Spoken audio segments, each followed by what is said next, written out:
నమస్తే, నేను Mahender signature studios నుండి. యాక్చువల్లీ డిసెంబర్ ఫస్ట్ వీక్లో బ్రదర్ సిరాజ్ అనే పర్సన్ని మనం ఇంటర్వ్యూ చేయడం జరిగింది. అయితే ఆ ఇంటర్వ్యూ జరిగిన తర్వాత అంతా బాగానే ఉంది, కానీ సిరాజ్ గారు అనేక రకాలైన మోసాలు చేసే విధంగా నాతో ఇంటర్వ్యూ చేయడం జరిగింది. అయిపోయింది, బిట్స్ అప్లోడ్ చేశాము, ఫుల్ ఇంటర్వ్యూ వచ్చేసింది, అంతా బాగానే ఉంది. అయితే ఒక వీడియో, నా ఇంటర్వ్యూ మొత్తం అయిపోయిన తర్వాత, అన్ని అప్లోడ్స్ అయిపోయిన తర్వాత బ్రదర్ సిరాజ్ గారు ఒక వీడియో చేశారు. ये सिग्नेचर स्टूडियो के महेंद्र जो है, मैं उनके पास आने के लिए 6 महीने से सख्त कोशिश कर रहे थे. ఒక 8 నిమిషాల పాటు ఆ వీడియో యొక్క సారాంశం హిందీలో చేశాడు. కాకపోతే ఇంటర్వ్యూ అనేది తెలుగులో జరిగింది. తెలుగులో చాలామంది చూశారు. ఆయన గురించి, నా గురించి ఉద్దేశించి కామెంట్స్ రూపంలో మాట్లాడారు. బాగుంది. యాక్చువల్లీ ఇప్పుడు నేను వీడియో చేయడానికి ప్రధాన కారణం ఏంటంటే, ఆయన 8 నిమిషాల పాటు ఒక వీడియో హిందీలో చేశాడు. హిందీలో చేసి ఏమంటాడు, నేను సిగ్నేచర్ స్టూడియోకి 4 months మహేందర్ బతిన్లాడుకుంటే నేను వెళ్ళడం జరిగింది. నన్ను వాంటెడ్లీ ఆ స్టూడియోకి పిలిచి అనేక రకాల ప్రశ్నలు అడిగి నన్ను మోసపూరితంగా నన్ను ఇరికించే ప్రయత్నం చేశారు అని చెప్పేసి హిందీలో చెప్పడం జరిగింది. ఇప్పుడు హిందీలో ఎందుకు చెప్పాడు ఈయన? మరి వాస్తవానికి కూడా ఇంటర్వ్యూ సిగ్నేచర్ స్టూడియోలో తెలుగులో జరిగినప్పుడు ఈయన ఏదన్నా క్లారిఫికేషన్ ఇవ్వాలి, మనం ఏమన్నా తప్పుగా చర్చించాము, ఆయనను ఏమైనా డ్యామేజ్ చేశాము అనుకున్నప్పుడు సేమ్ అదే విధంగా తెలుగులో కదా ఈయన మనకి రిటర్న్ చెప్పాలి. మనం ఏమైనా తప్పు చేస్తున్నాము, మహేందర్ గారు నన్ను పిలిపించి తప్పు చేశారండి, ఈ రకంగా నన్ను ఇబ్బంది పెట్టారండి అని తెలుగులో చేయాలి కదా. తెలుగులో చేయలేదు ఆయన. కారణం ఏంటి? ఇక్కడ అనేక విషయాలలో ఆయన దొరికిపోయాడు. ఏ విషయాలలో దొరికిపోయాడో మీరు క్లియర్గా చూశారు. ఇంకోసారి నేను చెప్పే ప్రయత్నం చేస్తాను. అయితే 4 నెలల పాటు నేను బతిన్లాడితే ఆయన ఇంటర్వ్యూకి వచ్చాడు అనేది పచ్చి అబద్ధం. యాక్చువల్లీ నేను మొట్టమొదటిసారిగా, మీరు వేదికల మీద అనేక అంశాల మీద మాట్లాడతారు కాబట్టి ఒక అద్భుతమైన కన్వర్షన్ చేసుకుందాం, మంచి ఇంటర్వ్యూ చేద్దాం అనే పద్ధతిలో నేను ఆయన్ని పిలిచాను. అప్పుడు ఆయన నేను 2 months ముందు అప్రోచ్ అయితే 4-5 months అన్నాడు. పోనీ అది 2-3 months అయినా కావచ్చు. అయితే ఇంటర్వ్యూకి నేను రమ్మన్నప్పుడు 4 నెలల పాటు రాని సిరాజ్ సడన్గా డిసెంబర్ మొదటి వీక్లో రావడానికి ప్రధాన కారణం ఏమై ఉండొచ్చు? ఒకసారి మీరు ఆలోచించాలి. సిరాజ్ గారు సడన్గా డిసెంబర్లో ఫస్ట్ వీక్లో రావడానికి ప్రధాన కారణం ఏంటంటే, నేను ఆయన ఉండే ఆఫీస్కి వెళ్ళలేదు, లేకపోతే ఆయన ఇంటికి వెళ్ళలేదు. ఆయనే సిగ్నేచర్ స్టూడియోకి లిఫ్ట్ ఎక్కి 10వ ఫ్లోర్కి చక్కగా వచ్చి ఇంటర్వ్యూ ఇచ్చేసి పోవడం జరిగింది. అయితే ఈ 4 నెలల పాటు రాని సిరాజ్ సడన్గా డిసెంబర్ మొదటి వీక్లో రావడానికి ప్రధాన కారణం ఏంటంటే, ఈయన పేరు బ్రదర్ సిరాజ్ కాదట, ఈయన పేరు శివరామరాజు అట. అంటే అది ఎవరు చెప్పారు? నేను చెప్పలేదు. మన ఛానల్లో సంతోష్ ఘనపాటి గారు శివరామరాజు అలియాస్ సిరాజ్ గారు చేసేటువంటి కంటెంట్లో ప్రతిదీ అబద్ధాలు ఉన్నాయి, ఈయన మోసాలు చేస్తున్నాడు హిందూ సోదరులని అని చెప్పేసి ఆయన ఛానల్లో గత సంవత్సరంన్నర పాటు ఈయన చెప్పే వేదాల్లో ఉన్న అబద్ధాలన్నిటినీ కూడా బట్టబయలు చేస్తూ ఉన్నారు. అదే భాగంగా సిగ్నేచర్ స్టూడియోలో వచ్చి ఆయన ఇంటర్వ్యూ ఇచ్చినప్పుడు బ్రదర్ సిరాజ్ గారు అలియాస్ శివరామరాజు అండి ఈయన పేరు, ఎవరు చెప్పారండి, మీరు అబద్ధం చెప్తున్నారేమో అని నేను అడిగా. లేదు, నేను వీలైతే ఇప్పుడు ఫోన్లలో చూపిస్తే మీకు కొంత ఇబ్బందికరంగా ఉంటుంది కాబట్టి నేను మాట్లాడుతున్న దాంట్లో మా ఎడిటర్స్ చక్కగా ఇంకో ఫ్రేమ్ వేసేసి నేను శివరామరాజుని నా పేరు అని, జాకీర్ నాయక్ గారు అనేటువంటి ఒక వేదికలో శివరామరాజు నా పేరు, నాకు కొన్ని డౌట్లు ఉన్నాయి అని చెప్పేసి అని అంటాడు. సో అది చాలా క్లుప్తంగా సంతోష్ ఘనపాటి గారు బ్రదర్ సిరాజ్ అనేవారు ఎవరో కాదు, ఆయన ముస్లిం కాదు, ఆయన ఒక హిందువు. శివరామరాజు ఆయన ఒరిజినల్ పేరు, ఆయనది భువనగిరి. ఆయన ఈ రకంగా హిందూగా ఉన్నానని ఎక్కడ ఆయన నోటితో ఒప్పుకోలేదు. శ్రీరామరాజు గారు అనాలా, సిరాజ్ అని అనాలా? 2 పేర్లు చాలా మంచి పేర్లే, ఏ పేరుతో పిలిచినా నేను పలుకుతానండి. పైగా ఇది నంబర్ 1. సరే, ఆయన పేరులో ఏముందండి, మారితే మారుండొచ్చు, మాకు కూడా ఏమైంది సమస్యలు ఏం లేవు. మేము సిగ్నేచర్ స్టూడియోలో అడిగాము, ఆయన దానికి సమాధానం అంటే బేసిక్గా ఒకసారి మారిన తర్వాత హిందూగా ఉన్న అతను ఇస్లాంలోకి వెళ్ళొచ్చు, లేదా మన బైబిల్ నమ్ముకొని మన క్రిస్టియన్గా కూడా మారవచ్చు.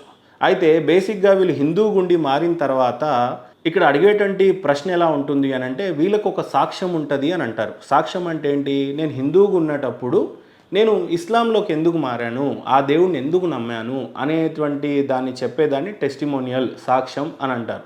నేను ఎప్పుడైతే టెంపుల్కి వెళ్ళానో అక్కడ విగ్రహారాధన జరుగుతుంది, ఎప్పుడైతే చర్చ్కి వెళ్ళానో అక్కడ కూడా ప్రతిమల ఆరాధన జరుగుతుంది. అక్కడ కూడా ఒక విధంగా బహుదేవోపాసన, యేసుని, మరియమ్మని, సిలువని ఆ బొమ్మలు పెట్టుకున్నారు. అలానే నేను ఎప్పుడైతే దర్గాకి వెళ్ళిపోయానో అక్కడ కూడా సమాధులను ఆరాధిస్తున్నారు. ఇదే ఆలోచన ఇదే నాకున్నటువంటి సందేహంతో ఎప్పుడైతే నేను మసీదుకి వెళ్ళానో ఆ మసీదులో ఎలాంటి విగ్రహం లేదు, ఎలాంటి ఆకారం లేదు, ఎలాంటి చిత్రపటం లేదు, ఒకే సృష్టికర్త అయినటువంటి దైవాన్ని మాత్రమే వారు ఆరాధిస్తున్నారు. అప్పుడు నేను అనుకున్నాను, నిజంగా చెప్పాలి అంటే వేదాల ప్రకారంగా, బైబిల్ ప్రకారంగా, ఖురాన్ ప్రకారంగా పుట్టించినటువంటి దైవాన్ని ఆరాధించేటటువంటి వ్యక్తులు ఎవరైనా ఉన్నారు అంటే ఈ మసీద్లో ఆరాధించేవారే. కాబట్టి నేను ఆ మసీద్తో కనెక్ట్ అయిపోయాను. అయితే ఈయన ఎందుకు మారారంట బ్రదర్ సిరాజు? ఈయన మొట్టమొదటిసారి మన గుళ్ళోకి వెళ్ళారంట. గుళ్ళోకి వెళ్తేనంటే అక్కడ విగ్రహాలు ఉన్నాయి, ఇక్కడ విగ్రహారాధన జరుగుతుంది, అయ్యో ఇదంతా తప్పు కదా అని అనిపించిందంట ఆయనకి. ఆ తర్వాత ఆయన చర్చికి వెళ్ళారంట. ఆ చర్చికి వెళ్ళిన తర్వాత అక్కడ కూడా విగ్రహారాధన జరుగుతుంది, ఒక సిలువ పెట్టుకుంటున్నారు, యేసుప్రభుల వారి ఫోటోని పెట్టుకుంటున్నారు, ఇది కూడా తప్పు అని అనిపించిందంట. ఆ తర్వాత ఆయన మసీద్కి వెళ్ళాడంట. మసీద్కి వెళితే అక్కడ ఏకదైవ ఆరాధన జరుగుతుందంట. అక్కడ ఫోటోలు పటాలు ఏ రకంగా ఉండవు, పేదవాళ్ళు ధనిక వాళ్ళు అందరూ ఒకే లైన్లో కూర్చొని నమాజ్ చదువుతారు. సో నాకు ఈయననే నిజదేవుడు అనిపించారు, కాబట్టి నేను మతం మారాను. ఇంతే ఈయన సాక్ష్యం.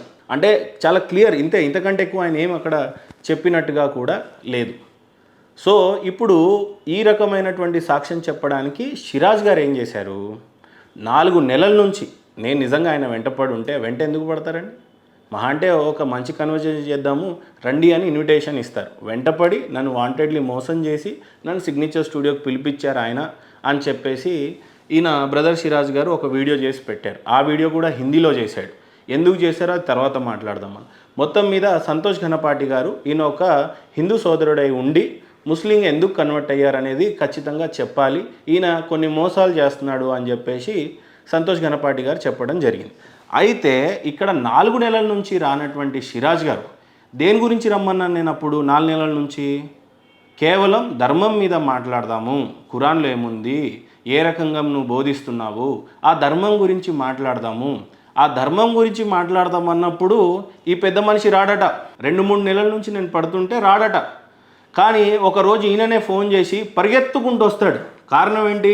అయ్యి బాబోయ్, నేను సిరాజ్నే, శివరామరాజుని కాదు, నేను ఇప్పుడు మారిపోయాను, నేను మంచివాడిని, నేను మతాలు మార్చట్లేదు, నేను వేదికల మీద ఫేక్ పంతులను పిలవట్లేదు, ఫేక్ పండితులను పిలవట్లేదు, నేను వేదం గురించి నిజమే చెప్తున్నా అని అబద్ధాలు చెప్తున్న పచ్చి అబద్ధాల సిరాజ్ ఒక్కసారిగా సిగ్నేచర్ స్టూడియోకి ఫోన్ చేసి సంతోష్ ఘనపాటి గారితో మీరు చేసినటువంటి ఇంటర్వ్యూలో నా గురించి ఏదైతే వీడియోలు చేశారో డిలీట్ చేయమని ఒకరోజు నాకు కాల్ చేస్తాడు ఈయన.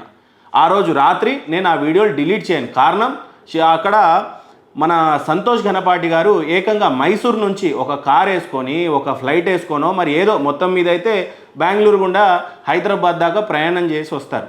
ఆయన ఒక ధర్మం కోసం పోరాడుతున్న వ్యక్తిగా నిజాలు చెప్తున్నాడు.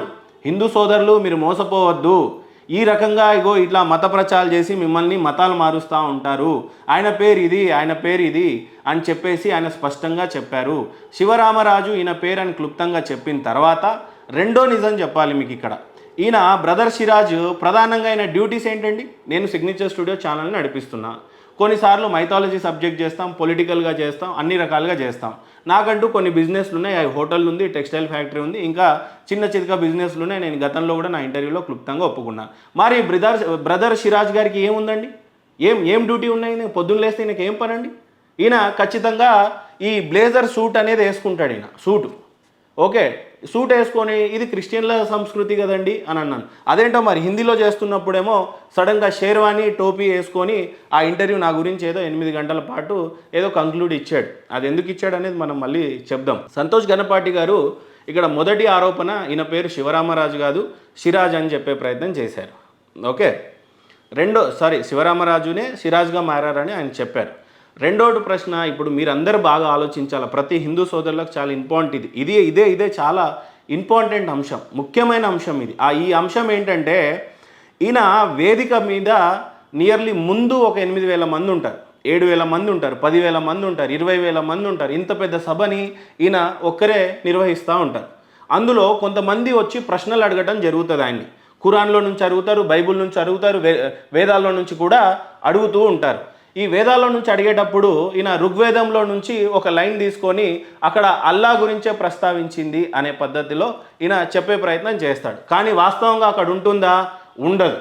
ఈ ఛాలెంజ్ కోసం వచ్చి ఇంకో ఇంటర్వ్యూలో కూర్చుంటాను అని అన్నాడు. సరే, ఇప్పుడు అక్కడ ఏముంది ఏం లేదనే దానికంటే కూడా చాలా చాలా ముఖ్యమైన అంశం ఏంటంటే బ్రదర్ సిరాజ్ గారు చేస్తున్నటువంటి ఆ సభలో చాలా ముఖ్యమైన అంశం ఏంటంటే అక్కడ ఫేక్ పండితులను ఆల్రెడీ వాడి పేరు ముస్లిం సోదరుడే అయి ఉంటాడు, ఆయన కూడా ఏకవచనం నేను వాడదలుచుకోలేదు. ఆయనకి మన కాషాయ జెండాలు వేసి 3 నామాలు పెట్టి ఓకే అడ్డనామాలు పెట్టిన తర్వాత ఆయన ఋగ్వేదంలో నుంచి ఏదో అడిగినట్టుగా అడిగిచ్చి ఆయనను ఓడగొట్టాడు చూసావా, అందులో కూడా మా ఒక్క అల్లా గురించే ఉంది అని చెప్పి చెప్తాడు. సిరాజ్ గారి సభలలో హిందూ పండితుల వేషాలు వేసుకొని వస్తారు, వాళ్ళు ముస్లింలే అయి ఉంటారు.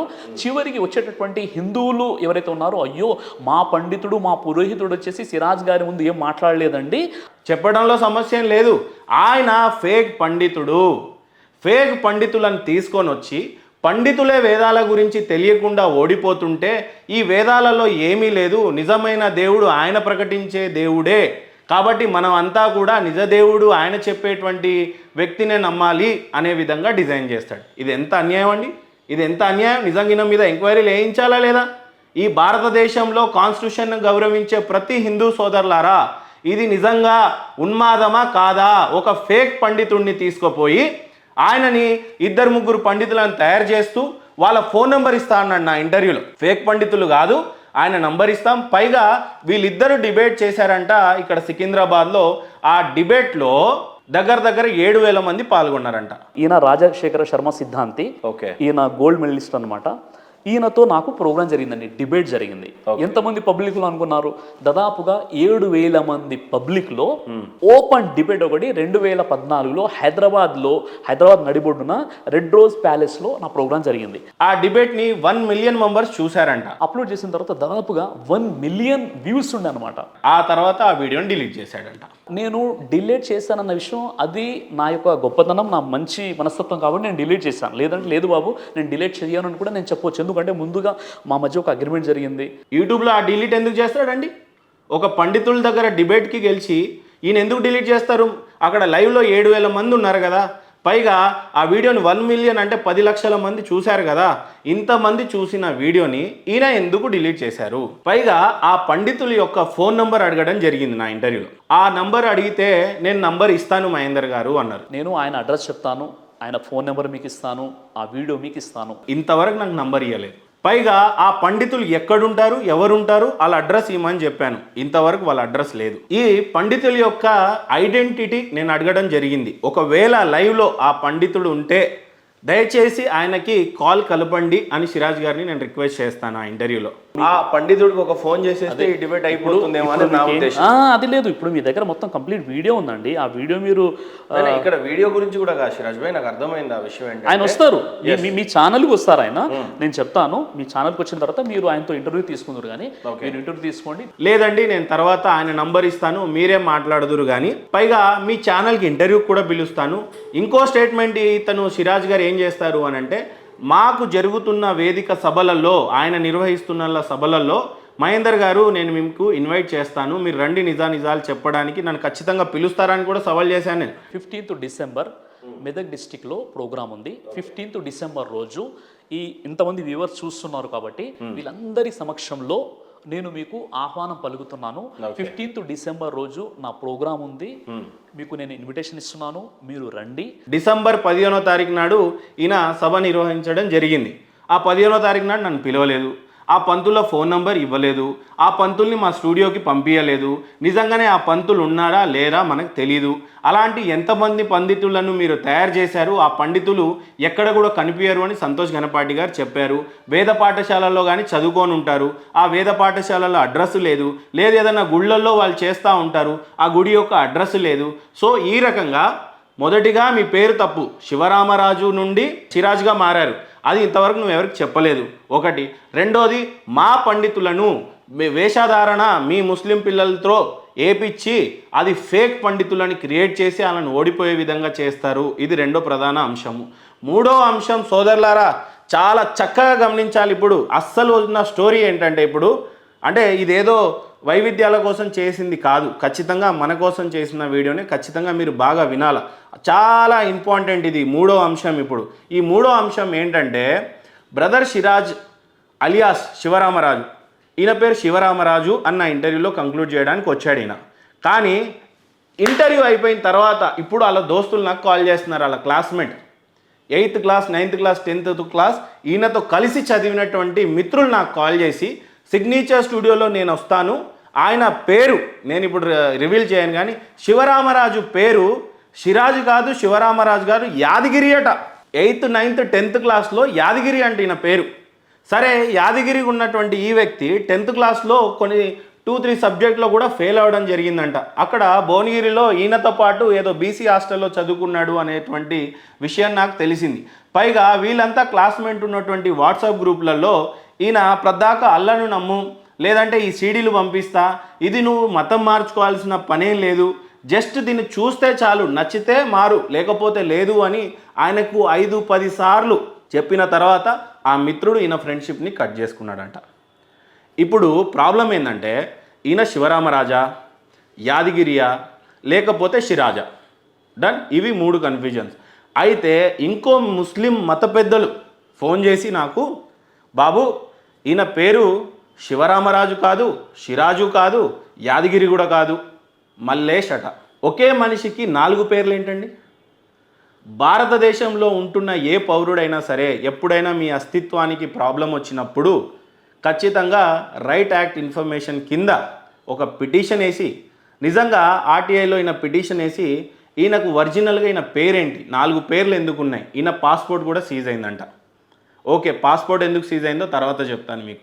మొట్టమొదటిసారి 4 పేర్లు ఉండటం ఏంటి? మీకు ఏం డౌట్ రావట్లేదా? 4 పేర్లు ఉండటం ఏంటి? ఇట్లా ఫ్రెండ్స్ దగ్గర ఒక పేరు, ముస్లిం మత పెద్దల దగ్గర ఒక పేరు, శివరామరాజు అని ఒక పేరు, సిరాజ్ అని ఒక పేరు. పైగా ఈయన ఏం చేస్తున్నాడంటే పొద్దున్న లేచి ఈయన డ్యూటీస్ ఏంటండి? ఈయన డ్యూటీస్ ఏంటి? నిజంగా ఏమన్నా ఉద్యోగంకి వెళ్తాడా? ఏమన్నా సిరాజ్ ఏమన్నా ఉద్యోగానికి వెళ్తాడా? ఏం ఉద్యోగాలు ఉన్నాయి ఈయనకి నిజంగా? ఎట్లా జీవనోపాధి ఏంటి ఈయనకి? పొద్దున్న లేస్తే ఎట్లా వచ్చినాయి ఈయనకి కార్లు, ఎట్లా వచ్చినాయి ఇల్లు, ఎట్లా అయినా స్థలాలు కొన్నాడు, ఎట్లా అయినా అపార్ట్మెంట్లో ఫ్లాట్ కొన్నాడు? ఆ రకాలైన ఇన్ఫర్మేషన్లు కూడా తెప్పిద్దాం మనం తొందరలో. ఓకే, ఇప్పుడు పాయింట్ ఏంటనంటే ఈ 4 పేర్లు పెట్టుకొని భారతదేశంలో ఉంటూ ఈ పౌరుడు ఏం చేస్తున్నాడు అనేది నా పెద్ద క్వశ్చన్ అండి. అంతే. వ్యక్తిగతంగా దాడి చేయాలంటే మిస్టర్ సిరాజ్ అలియాస్ శివరామరాజు, వ్యక్తిగతంగా నేను కనుక నీకు దాడి చేయాలి అని అనుకుంటే నా ఇంటర్వ్యూలో నువ్వు హోల్ సిటీలో ఏం స్కామ్ చేసావు, ఎన్ని కోట్ల స్కామ్ చేసేసి నువ్వు జైలుకి వెళ్ళావు? నేను వ్యక్తిగతంగా దాడి చేశానా? పెళ్లి చేసుకున్నావు, పెళ్లిలో డివోర్స్లు ఎందుకు అయినాయి? నేనేమన్నా మీకు వ్యక్తిగతంగా దాడి చేశానా? అప్పుడు నిజంగా ఏమన్నా దాడి చేశానా? వ్యక్తిగతంగా దాడి చేశానని చెప్పేసి ఇంటర్వ్యూలో షేర్వాణి టోపీ పెట్టుకొని ఈ రకంగా ముస్లిం సోదరులని నువ్వు రెచ్చగొడుతున్నావు. నీకంటే ఎక్కువ ఫ్రెండ్స్ ముస్లిం సోదరులు నాకే ఉన్నారు. మేమంతా కలిసిమెలిసి ఐక్యతగా ఉన్నాం. ఇప్పుడు నీ 4 పేర్లు ఏంటో నాకు తెలీదు, నీ మీద ఉన్న కేసులు ఏంటో తెలీదు, నువ్వు పాస్పోర్ట్లు సీజ్ ఎందుకు చేసుకున్నావో తెలీదు, కోట్ల రూపాయల స్కామ్ కేసులలో నువ్వు ఎందుకు ఇరికావో నీకు తెలీదు. పైగా నువ్వు మతం మార్చడానికి పొద్దున్న లేస్తే నీ డ్యూటీస్ అండ్ రెస్పాన్సిబిలిటీస్ ఏంటో భారతదేశంలో ఏపీ తెలంగాణలో ఉన్న తెలుగు ప్రజలందరికీ తెలుసు. నువ్వు సూటు బూట్ వేసుకొని ఏమన్నా ఆఫీస్కి వెళ్తావా? వెళ్ళావు. క్లియర్గా నువ్వు మత ప్రచారమే చేస్తావు, చేసావు. కానీ ఫేక్ పండితులను పెట్టి చేయటం ఏంటి? రైట్. ఇప్పుడు ఇది కాదు. ఇప్పుడు నువ్వేమన్నావు నా ఇంటర్వ్యూలో, యేసు ప్రభుల వారు దేవుడా కాదా? యేసు ప్రభు వాళ్ళు దేవుడు కాదు. రాముడు దేవుడా కాదా? రాముడు దేవుడు కాదు. రాముడు దేవుడు కాదు. సాయిబాబా దేవుడు కాదు. శ్రీకృష్ణ వారు కూడా దేవుడు కాదు. శ్రీరాముడు దేవుడా కాదు అని చెప్పాను. యేసు ప్రభుల వారు దేవుడా కాదు అని చెప్పావు. శ్రీకృష్ణుడు దేవుడు కాదు, సాయిబాబా దేవుడు కాదు అని చెప్పావు. అల్లా దేవుడా అని అడిగాను నేను మీకు. అల్లా అంటే దేవుడు కాదు అనేది క్లియర్. అవును. ఒకసారి దేవుడు అవును అంటున్నావు, ఒకసారి కాదు అని అంటున్నావు. అల్లా అంటే దేవుడు. చాలా క్లుప్తంగా నీ గుండె మీద చేతేసుకొని చెప్పు సిరాజ్ భాయ్, నువ్వు నన్నుకేం చెప్పావు? అల్లా అంటే ఆరాధనకి అర్హుడు. సార్, ఆరాధనలకు అర్హుడు, పూజలకు అర్హుడు అనే పదం అంతే. అరబిక్లో దేవుడు అంటే అల్లా. అదే తెలుగులో ఖురాన్ కనుక అనువాదం చేస్తే దేవుడు అని రాయాలి అని చెప్పావు నువ్వే, నేనేమనలే. దేవుని పేరు అల్లా. అంటే ఖురాన్ కనుక అరబిక్లో ఉంటే దేవుడి పేరు ఏమని రాయాలి? సపోజ్ నథింగ్ అండి, అల్లా అంటే మీనింగ్ అర్థం ఏమన్నాడు ఆయన? దేవుడు అని అర్థం అని చెప్పాడు. అదే తెలుగులో రాసేటప్పుడు దేవుడు అంటాడు. దేవుడు అంటే ఎవరు? దేవుడు అంటే ఈశ్వరుడు, సర్వేశ్వరుడు. ఆయన్నే నేను దేవుడు అని బోధిస్తాను అంటే ఇప్పుడు నువ్వు సర్వేశ్వరుడే ఈ వేదికల మీద బోధిస్తావా రేపటి నుంచో? అలానే బోధించాలి. మా మత పెద్దలందరూ నాకు తప్పుగా చెప్పారు, నేను కూడా ఇప్పుడు అప్డేట్ అవుతున్నాను. అరబిక్లో దేవుడు అని చెప్పి రాసుంది అని అంటే ఆరాధనకి అర్హుడే. సో అరబిక్లో అల్లా అని అంటే జస్ట్ ఆరాధనకి అర్హుడు మాత్రమే అని చెప్పావు. అంటే మొత్తం మీద ఖురాన్ని తెలుగులో రాస్తే దేవుడికి పేరేమని ఉంటుందంటే దేవుడే ఉంటుంది అని చెప్పాను. దేవుడు అంటే అర్థం ఏంటంటే సర్వేశ్వరుడు అన్నావు, ఈశ్వరుడు అని అన్నావు. ఒకటి. రెండోది, సున్నతి చేసుకున్నా చేసుకోకపోయినా మనం స్వర్గంకి వెళ్తాము అని చెప్పావు. ఖచ్చితంగా ఖత్నా చేసుకోవాలి, చేసుకుంటేనే నమాజ్ స్వీకరించబడుతుంది, చేసుకుంటేనే మ్యారేజ్ చేసుకోవాలి, చేసుకుంటేనే స్వర్గానికి వెళ్తారని ఎక్కడ కూడా లేదండి. మత పెద్దల నుంచి నీకు ప్రెజర్స్ వచ్చాయనే సంగతి నీకు క్లారిటీగా తెలుసు. సున్నతి అనేది ఖచ్చితంగా వాళ్ళు చేయించుకుంటారంట. నా మిత్రులు కూడా నాకు చెప్పారు. అయితే నువ్వు చేసుకోవచ్చు చేసుకోకపోవచ్చు అని చెప్పావు. అక్కడ నీకు చాలా ప్రెషర్ వచ్చింది మీ మత పెద్దల నుంచి, అందుకని నువ్వు హిందీలో వీడియో చేసావు. రెండోది, మొహమ్మద్ ప్రవక్త వారిని నమ్మితేనే స్వర్గం అని చెప్పి వాళ్ళు నమ్ముతారు. నువ్వేం చెప్పావు? ఆఖరి ప్రవక్త ఆయనే దేవుడిని దగ్గర చేశారు కాబట్టి మా సెంటిమెంట్స్, మా ఎమోషన్ అండి, ఆయనే లేకపోతే మాకు దేవుడు ఎవరో తెలియదు కదా అనేది వాళ్ళ సెంటిమెంట్స్. నువ్వేం చెప్పావు? ఆయన నమ్మినా నమ్మకపోయినా ఖచ్చితంగా అల్లాని నమ్మితే మనం స్వర్గంలో ఉంటాము అని చెప్పావు. రెండో పాయింట్ ఇది. దానివల్ల నీకు విపరీతమైన ఫండింగ్స్ ఆగిపోయినాయి. ఎందుకు? మొహమ్మద్ ప్రవక్తని నమ్మకపోయినా వెళ్ళిపోతారు, సున్నిత లేకపోయినా వెళ్ళిపోతారు, సర్వేశ్వరుడు ఈశ్వరుడే దేవుడు అంటాను, నేను అల్లా అనే పదానికి అర్థం జస్ట్ అరబిక్లో దేవుడు అని నువ్వే ఇచ్చిన కంక్లూజన్. సో మొత్తం మీద నాకు తెలిసిన ఇన్ఫర్మేషన్లో నీకు విపరీతమైన ఇబ్బందులు వచ్చేసాయి. ఇబ్బందులు అంటే ఏమొచ్చాయి? నేనేం సంపుతాను అడుగుతా అని చెప్పలే వాళ్ళంతా. నువ్వు అబద్ధాలు బోధిస్తున్నావు అని చెప్పేసి, నువ్వు ఇస్లాంలో కూడా ఉండడానికి వీల్లేదని చెప్పేసి మత ప్రజలంతా నీ మీద పుష్ చేసి చివరికి ఒక వీడియో రిలీజ్ చేయి దీని మీద అని అంటే నువ్వేం చేసావు? అప్పుడు కంటెంట్ అంతా తెలుగులో కాకుండా హిందీలోకి మార్చేసావు. అక్కడ నీ బట్టలు, నీ వేషధారణ కూడా ఏమైపోయింది? సడన్గా షేర్వాణి పెట్టావు, టోపీ పెట్టావు. మళ్ళీ అందులో ఉర్దూలో ఏమని చెప్తున్నావు అంటే, మహేందర్ నన్ను పిలిచాడు, ఆయన రాజకీయపరమైన లబ్ధిని పొందడానికి కోసం నా మీద బురద జల్లాలి అన్నావు. సిగ్గుందా సిరాజ్? సిగ్గుందా నీకు అసలు? సిరాజ్ భాయ్, నేను ఖచ్చితంగా చెప్తున్నా, నువ్వు ధర్మం పక్షాన లించోకుండా మాట్లాడినా ఒక వేస్ట్ వెధవి. ఎందుకు చెప్పాలా? నువ్వు ధర్మం గురించి మాట్లాడిన వాడివే అయితే నా స్టూడియో నుంచి వెళ్ళేటప్పుడు వచ్చేటప్పుడు కూడా నువ్వేం చేసావు? నేను నీ టీ కాఫీ ఇచ్చి చక్కటి హాస్పిటాలిటీ ఇచ్చా. నేను చాలా క్లియర్ ఇంటర్వ్యూ జరిగే కన్నా ముందు చాలా న్యూట్రల్గా చక్కగా ఇంటర్వ్యూ చేద్దామన్నా. నువ్వేమన్నావు? వచ్చి రాగానే నేను సంతోష్ ఘనపాటి గారు చెప్పినటువంటి కౌంటర్లు ఇచ్చేసి నేను వెళ్ళిపోతాను అని చెప్పేసి నువ్వు డిస్కస్ చేసుకోవడం కూడా నేను విన్నాను. సరే, వింటే విన్నాను. అదెందుకండి మనకు అంత వైరంగా చేయాల్సిన అవసరం ఏముంది? జస్ట్ కామన్ ఇంటర్వ్యూ ప్రశాంతంగా చేద్దామని నేను అన్నాను. దాంట్లో ఏదో నేను కావాలని జై శ్రీరామ్ నేను అను అని చెప్పి నేను ప్రెషర్ పెట్టినట్టుగా కొంత కనిపించింది అని అన్నావు. నేను కావాలని జై శ్రీరామ్ అనిపి అని ఇంతమంది పాస్టర్లను పండితులను చేశాను, కానీ నేను ఎప్పుడు జై శ్రీరామ్ అను అని ఎవరిని అనలేదు ఇంతవరకు. జస్ట్ నిన్నన్నా. కారణం ఏంటో చెప్పాలా? మీరు ఎట్లా సెట్ చేశారు అంటే, వేదాల ప్రకారంగా దేవుడు ఒక్కడే కాబట్టి నేను వేదాలను నమ్ముతా, ఖురాన్ ప్రకారంగా కూడా దేవుడు ఒక్కడే కాబట్టి నేను ఖురాన్ని నమ్ముతా, నేను బైబిల్ ప్రకారంగా కూడా దేవుడు ఒక్కడే అని నమ్ముతున్నా. సో అందరినీ కలుపుకొని పోయి సనాతన ధర్మం ప్రకారంగా దాన్ని నమ్ముకొని దాన్ని విశ్వసిస్తున్నాను అని అంటే, అందరూ దేవుళ్ళు ఒకటే, అందరి పక్షాన మీరు లించుంటారా అని నేను అడిగాను. ఎస్, అందరి పక్షాన లించుంటాను అన్నాను. నిజంగా అడుగుతున్నా, అందరి పక్షాన లించుంటున్నావా అని అన్నా. ఎస్, అందరి పక్షాన లించుంటున్నావు అన్నావు. అందరి పక్షాన లించున్నప్పుడు నువ్వు అన్నీ అనాలి. అల్లాహు అక్బర్ అనమన్నా, జై శ్రీరామ్ అనమన్నా, ఆ తర్వాత ప్రైజ్ ద లార్డ్ అనమన్నా. నువ్వేమన్నావు? జై చంద్రబాబు నాయుడు అనొచ్చు, జై పవన్ కళ్యాణ్ అనొచ్చు, జై ఇంకొకటి అనొచ్చు అని అన్నావు. జై చంద్రబాబు, జై జగన్, జై కేసీఆర్, జై రేవంత్ రెడ్డి అని చెప్పినప్పుడు జై శ్రీరామ్ చెప్పడంలో ఎలాంటి అభ్యంతరం లేదు. కారణం ఏంటి? నేను నిన్ను అనుమన్నది ఎందుకు? అందరి పక్షాన నేను లించుంటున్నా అని అన్నావు. అన్నీ నాకు ఒకటే అని చెప్పావు కాబట్టి నువ్వు అందరి పక్షాన లించోవు. అందరు దేవుళ్ళని దేవుళ్ళు కాదని అంటావు, అక్కడ యేసుప్రభువు వాళ్ళ దేవుడు కాదంటావు, లేకపోతే అల్లా కూడా దేవుడు కాదన్నావు. నువ్వు నిజంగా ఒప్పుకోవాలి ఈ మాట. మా హిందూ సోదరులలో ఒక మాట ఉంది, నిజంగా నేను నా ఇంటర్వ్యూలో పిలిపించి నీకు అన్యాయం చేయాలని చెప్పి నేను మనస్ఫూర్తిగా అనుకోనుండి, రెండోది అన్నిటికంటే పెద్ద ఆబ్లిగేషన్ నా మీద ఏం పెట్టావు? కావాల్సిన ఎడిటింగ్ని కావాల్సినట్టుగా చేసుకున్నాడు అని చెప్పి. నిజంగా అక్కడ జరుకులు రావా? ఫుల్ ఇంటర్వ్యూ 3 గంటల 28 నిమిషాలు నేను వదిలేయలేదా? దాంట్లో ఎక్కడైనా జరుకులు వచ్చినాయా? నిజంగానే అలా జరుగుంది అని చెప్పి నువ్వు విశ్వసిస్తే, మా దాంట్లో హిందూస్లో ఒక కహావత్ ఉంది, నువ్వు నేను చెప్పేది అబద్ధమే అయినప్పుడు మత ప్రజలకు ఎవరికి ఏం తెలియదు, వీళ్ళిద్దరిలో ఎవరిని నిజమని తెలిసేయాలి అని చెప్పడానికి మా దాంట్లో తడి బట్టలతో అమ్మవారి ఆలయానికి కానీ దగ్గరలో ఉన్న టెంపుల్కి వెళ్ళమని చెప్తారు. తడి బట్టలతో నేను వచ్చి ప్రమాణం చేయడానికి సిద్ధంగా ఉన్నా. మీ ముస్లిం మత పెద్దలలో దాన్ని ఏదో అని అంటారు, మీ భార్య పిల్లల్ని నువ్వు ముగ్గురు బయటికి వచ్చి ఆకాశం కింద లించోని దేవుడి మీద ప్రమాణం చేసి చెప్పాలి. ఏమని చెప్పాలి? నిజంగా మహేందర్ ఎడిట్ ఆయనకు కావాల్సినట్టుగా నచ్చినట్టు చేశాడా? 2 చాలా క్లుప్తంగా ఇది గమనించాలి. ఇంటర్వ్యూకి నేను 2 months కింద రమ్మనటం నిజం. అందులో ఇంటర్వ్యూలో కూడా నేను మిమ్మల్ని అడిగాను ఏమని, మీరు ఏ ఇంటర్వ్యూకి వెళ్ళినా ఏ ఛానల్కి వెళ్ళినా లేదా మీ మీ బహిరంగ సభలు ఉంటాయి కదా, నువ్వు నిర్వహించేటువంటి సభలు, ఆ సభలలో ముందే నువ్వు క్వశ్చన్స్ అడిగించుకొని ప్రిపేర్ చేసుకొని వాటికి మాత్రమే సమాధానం చెప్తావట. నువ్వు ఏమన్నావు? లేదు అట్లా లేదు, నేను సిగ్నేచర్ స్టూడియోకి వచ్చే ముందు అట్లా జరిగినాయంటే జరిగింది. 2 నెలల క్రితం నేను మీకు ఫోన్ చేస్తే మీకు ప్రశ్నలు ఏమన్నా ఉంటే నాకు పంపించండి మహేందర్ భాయ్, ఆ ప్రశ్నల్ని నేను వచ్చి సమాధానం చెప్తాను అని అన్నావు. అంటే నువ్వు వాటిని ముందే ప్రిపేర్ అయ్యి వస్తావు అన్నమాట. చూడండి మరి, నువ్వు ప్రిపేర్ అయ్యి వచ్చి చెప్పేదానికి నువ్వు ధార్మికంగా నువ్వు నేర్చుకున్నటువంటి వేదాలు ఏమున్నాయి, మరి ఖురాన్లు ఏమున్నాయి? ఈ రకంగా నువ్వు అబద్ధాలు బోధిస్తూ ఉంటే నేను అప్పటికి నేను చాలా రిక్వెస్ట్ చేశాను.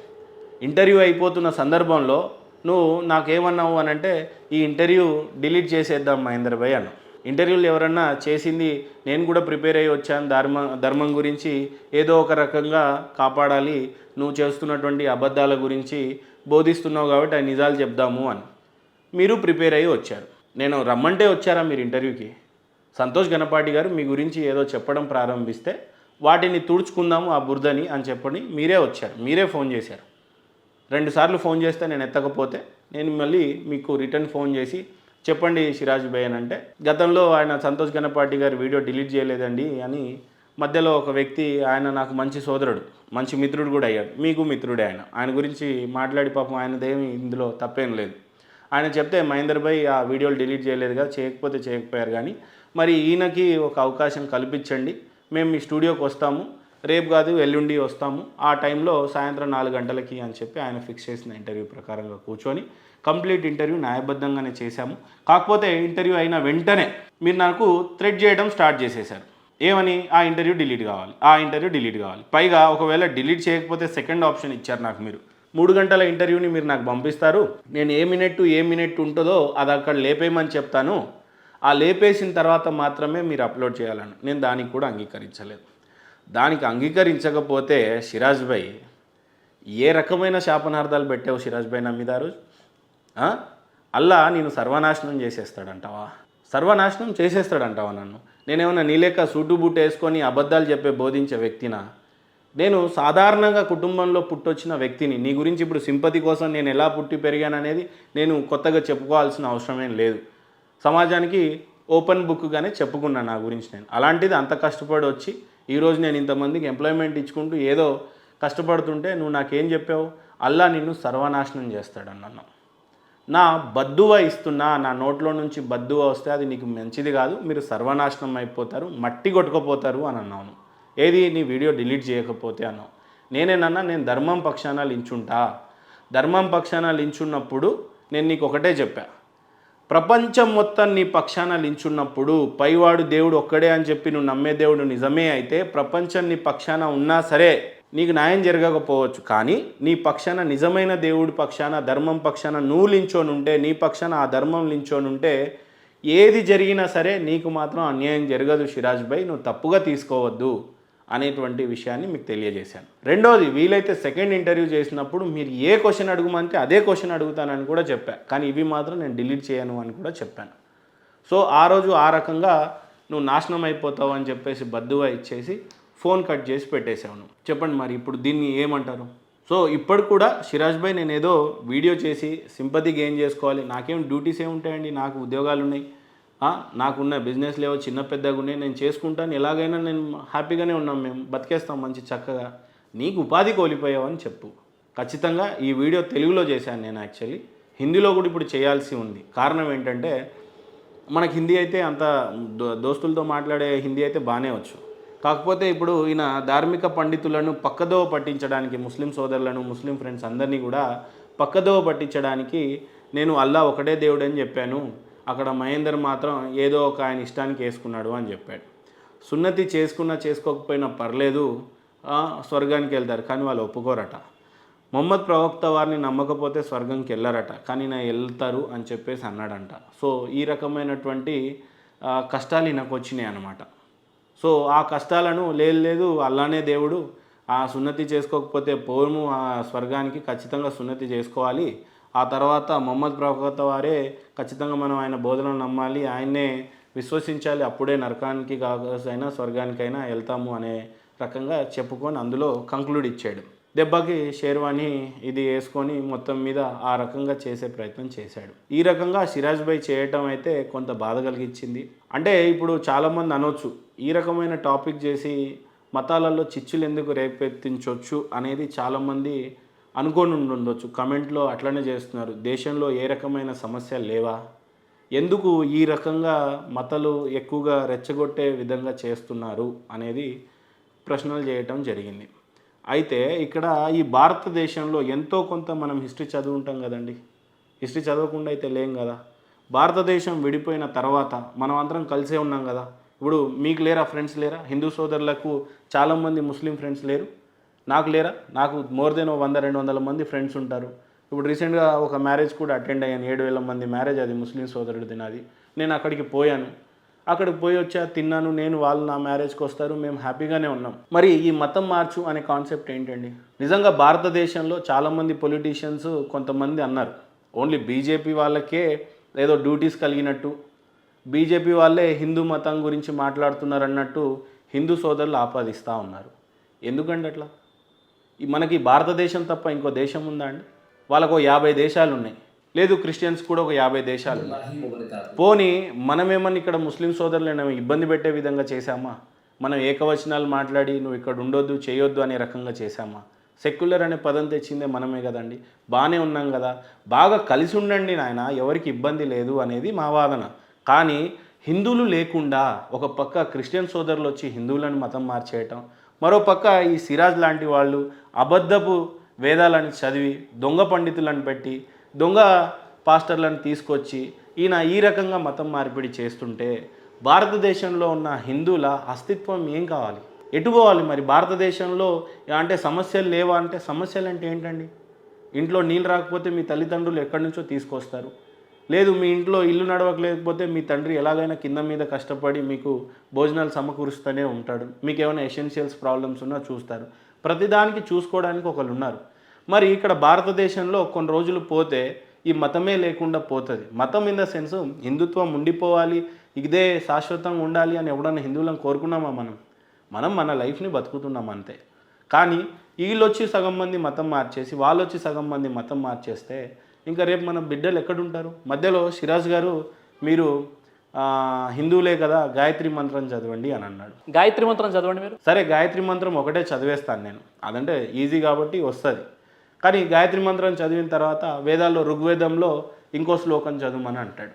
ఆ తర్వాత ఇంకోటి చేయి. చూసావా, మీ హిందువులకి అసలు భక్తే లేదు, మీకు అసలు దేవుడు అంటే తెలీదు అని చెప్పి నన్ను ఎర్రిపుష్పాన్ని చేద్దాము అని అనుకున్నాడు ఆయన.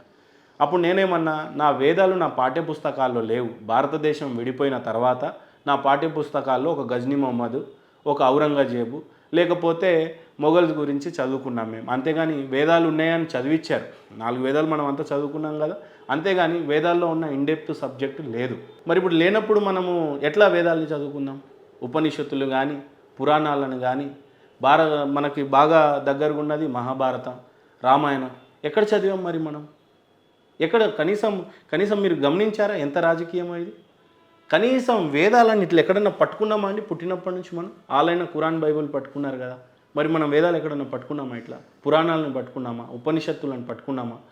చెప్పండి. మరి ఎక్కడో ఏదన్నా పెద్ద వేదికల మీదే పోతే ఒక చిన్న గీతని మనకి భగవద్గీతని గిఫ్ట్గా ఇస్తూ ఉంటారు. గిఫ్ట్గా ఇస్తే చదివేస్తామా? అంటే మనం చిన్నప్పటి నుంచే మన పురాణాలని వేదాలని మన పాఠ్యపుస్తకాల్లో లేకుండా చేశారనేది అది నా ఒక్కడే వ్యక్తిగతంగా నేనన్న ఫీలింగ్. అది నా పురాణాల్లోనే, నా పాఠ్యపుస్తకాలలో నా పురాణాలు వేదాలు లేకపోతే నేను ఎలా చదువుతానండి? రేపు నా పిల్లలు ఎట్లా చదువుతారు? మా నాన్న చదవలేదు, నేను చదవలేదు, మా తాత చదవలేదు, మా పిల్లలు చదవలేరు, ఇంకా రాను ఎవరు చదవరు సార్. ఆ తర్వాత మన పరిస్థితి ఏంటప్పుడు? ఇది సమస్య కాదా నిజంగా?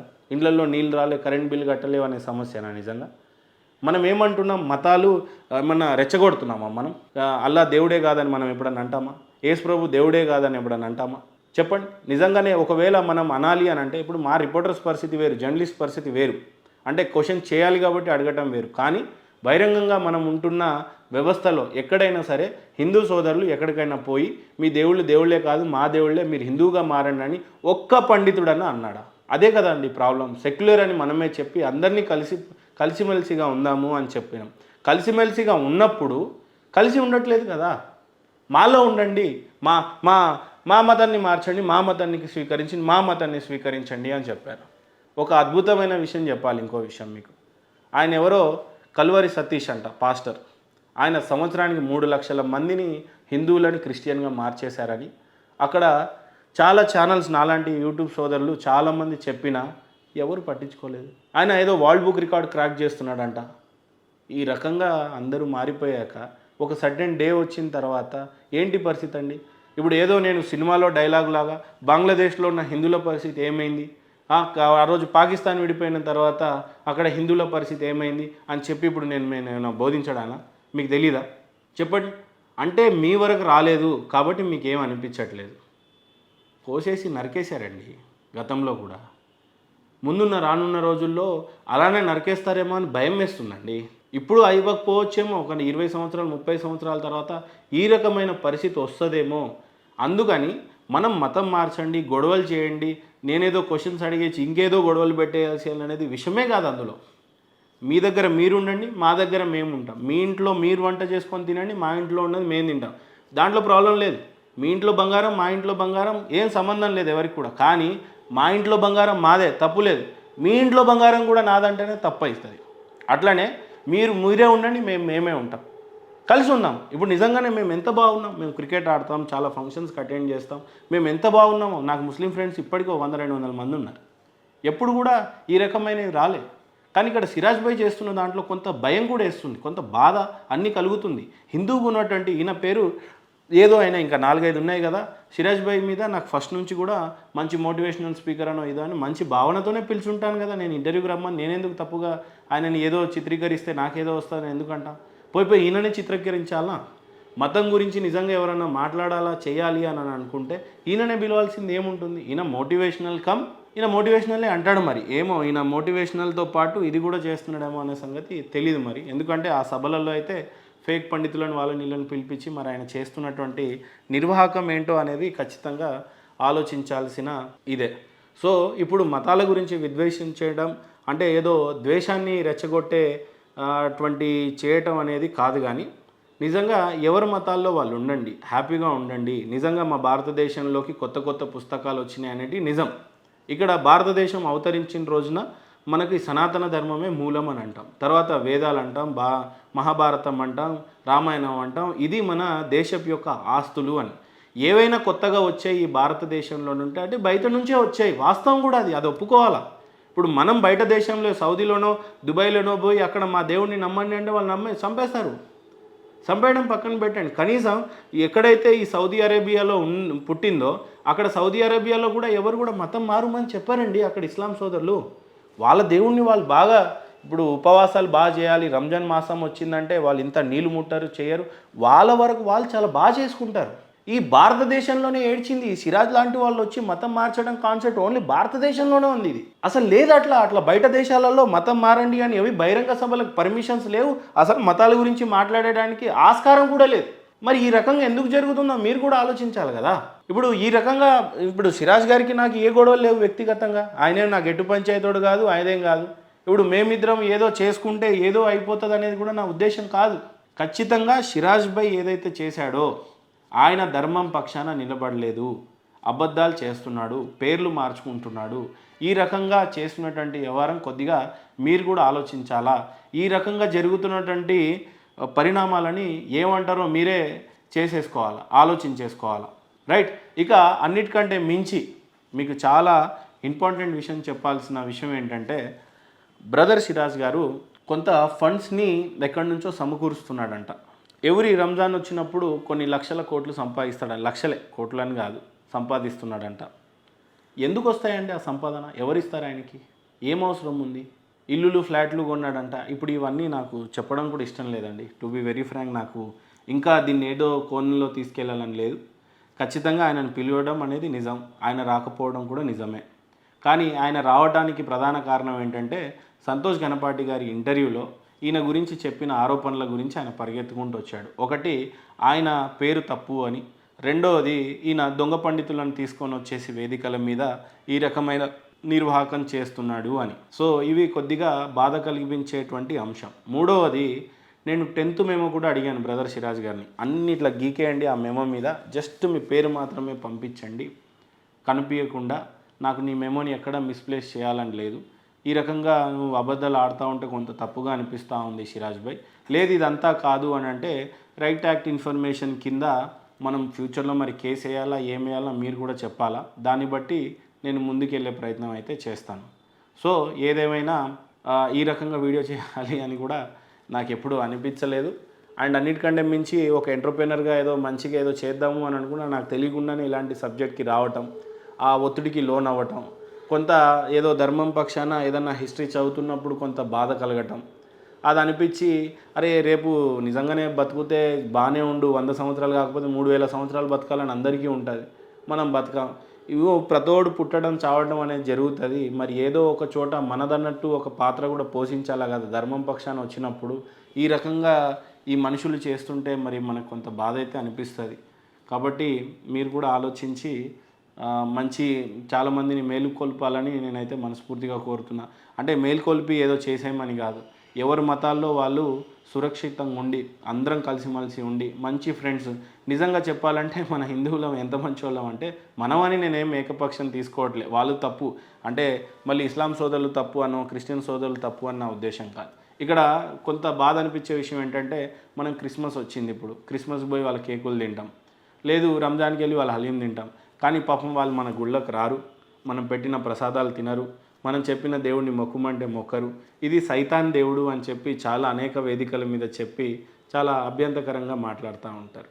ఇంకా ఇంటర్వ్యూలో ప్రధానంగా చివరిగా ఒకటి నాకు బాగా బాధ కలిగించిన అంశం ఏంటంటే, నేను చదువుతున్నప్పుడు పాకిస్తాన్ ఇండియా విడిపోతున్నప్పుడు ఇంకా వద్దండి అంటే ఇక్కడితో ఆపేయడమే బెటర్ అనిపిస్తుంది. కారణం ఏంటంటే జస్ట్ సింపుల్, మా ఇంటర్వ్యూ జరిగింది, అందులో అన్ని విషయాలు మాట్లాడినాం. నేను జెన్యున్గా క్వశ్చన్స్ అడిగాను, ఆయన జెన్యున్గా ఆన్సర్ చెప్పాడు. కాకపోతే ఆ ఇంటర్వ్యూని డిలీట్ చేయమన్నాడు. దాంట్లో అనేక విషయాలు డిబేట్ చేశాం కాబట్టి మీరు అది చూస్తేనే ఇంకా బాగుంటుందనేది నా ఉద్దేశం. సో ఏదేమైనా సిరాజ్ గారు రావటం బాగుంది, పోవటం బాగుంది, కానీ ఈయన నిర్వాహకులే బాలేవు, అది నేను చెప్పదలుచుకుంది. So thank you so much.